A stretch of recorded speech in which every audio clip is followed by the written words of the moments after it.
Hello viewers, I welcome you all in my channel Digital World. In today's session, we are going to learn about C programming language. Let's start it. There are numbers of programming languages. C is one of them.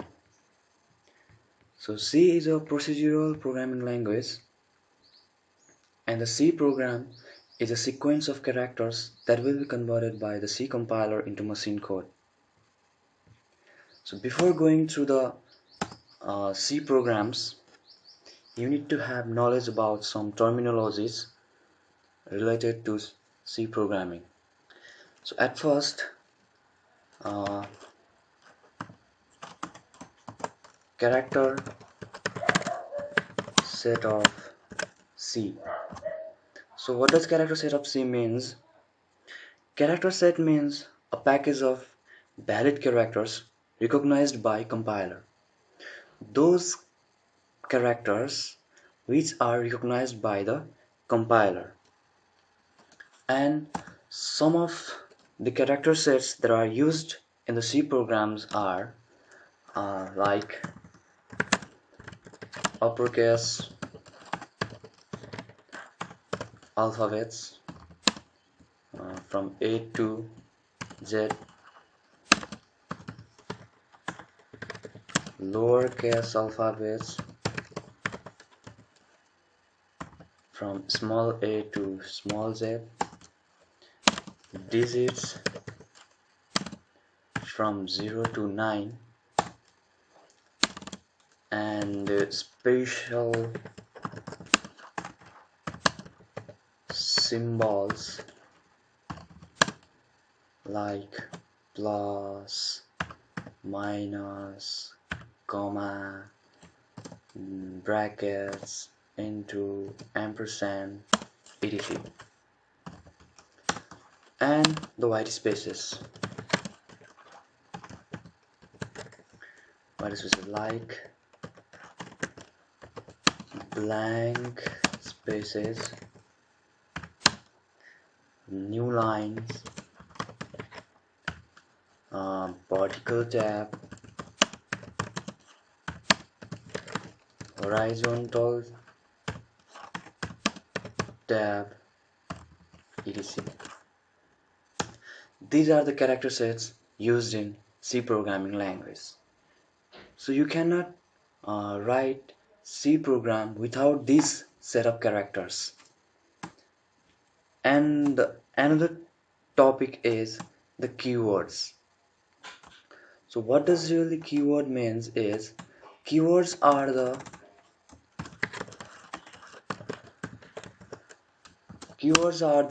reserved or predefined words.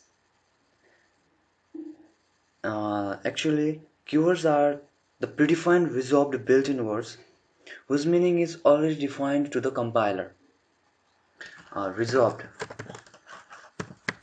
words whose task is predefined to the compiler, so that you cannot use those keywords for other tasks. A programmer cannot use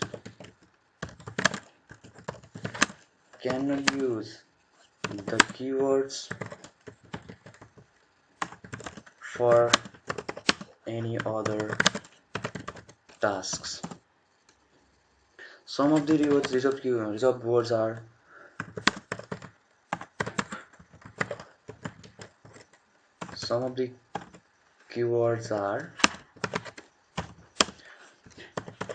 auto, break, case, int, correct, CSAR, etc. And altogether there are 32 keywords which are already predefined to the C compiler. And the next topic is identifiers. Identifiers. Identifiers are the user-defined names which are consist of sequence of letters and digits with letter or underscore as a first character. You cannot these are the user-defined names and consists of alphabets, digits, and special symbols, starting with letter or underscore. You cannot use digits to start an identifier. So there are some rules to write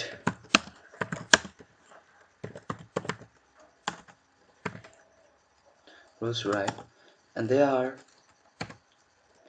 first character must be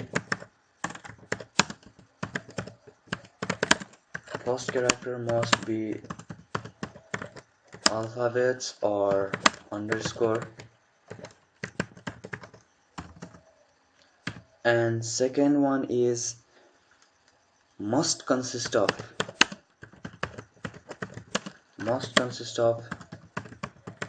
alphabets or digits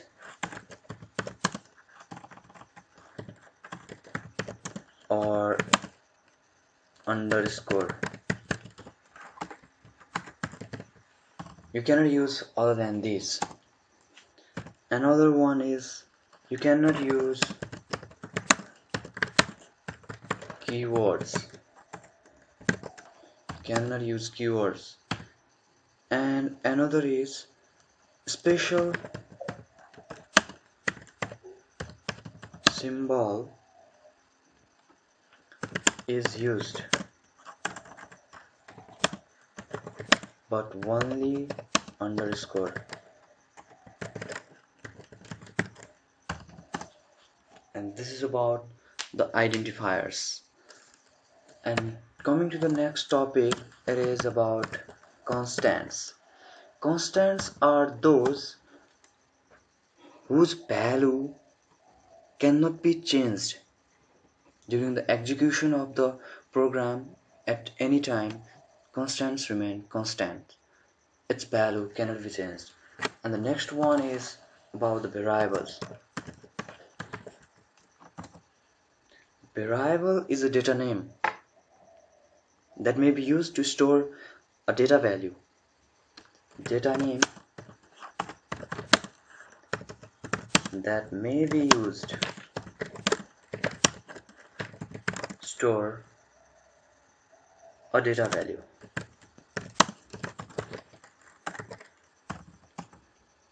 Unlike constants that remain unchanged during the execution of a program, a variable may take different values at different times during the execution of a program, and the constants supplied by the user are stored in block of memory with the help of variable. Variables are used to store the data to the memory. So there are some rules to declare a variable. So they are: number one is must start with underscore or alphabet. The rules are same as the identifiers and should not contain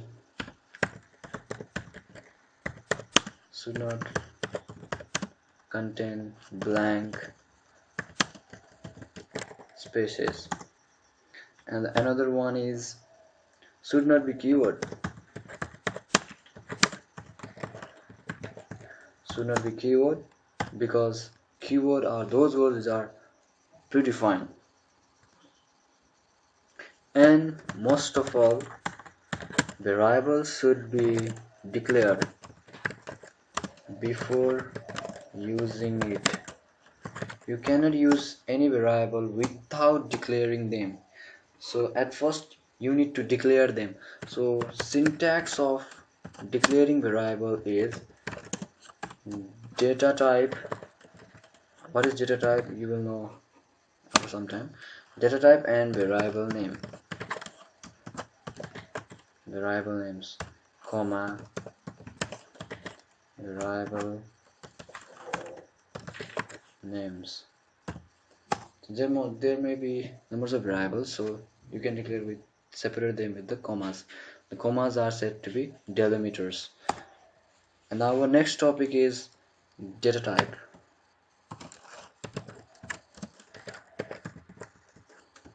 Data types. Data types are used to declare the variable and tell the compiler what types of data the variable will hold. So the variable declared, what type of variable is declared, how we can know. The data type will tell us what kind of variable it is or what type of data it is. What type of data the variable is storing. That is determined by the data types. And how much space will a data occupy, that will be determined by the data types. And some of the data types are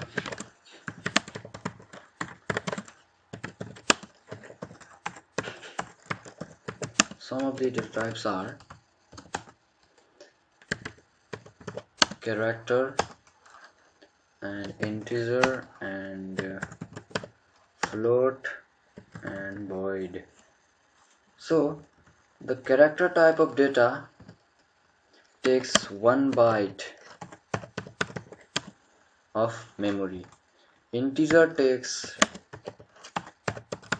2 bytes of memory. Float takes 4 bytes of memory. And the void takes 0 bytes of memory. And CHAR means what kind of data? The character type of data. Character type of data, which means the character are declared as this. This is the character, or you can say this is the character. And the integer int data type means integer type of data, that is 1 2 3 4 like this. And the float means floating point type of data, that means 1.2 5.6 like this. And void means no value. So after having knowledge of these terminologies, we can start our first program. So let's begin our first program. I will be using the compiler dev C++. So it's starting. So let's start a new project. So at first you need to include header files stdio.h. They are the library functions inside which some of the keywords are already predefined, and I am using two header files here, stdio.h and conio.h, and I will start the main function here, and the simple program I am creating here is hello viewers, and the writing technique is like this.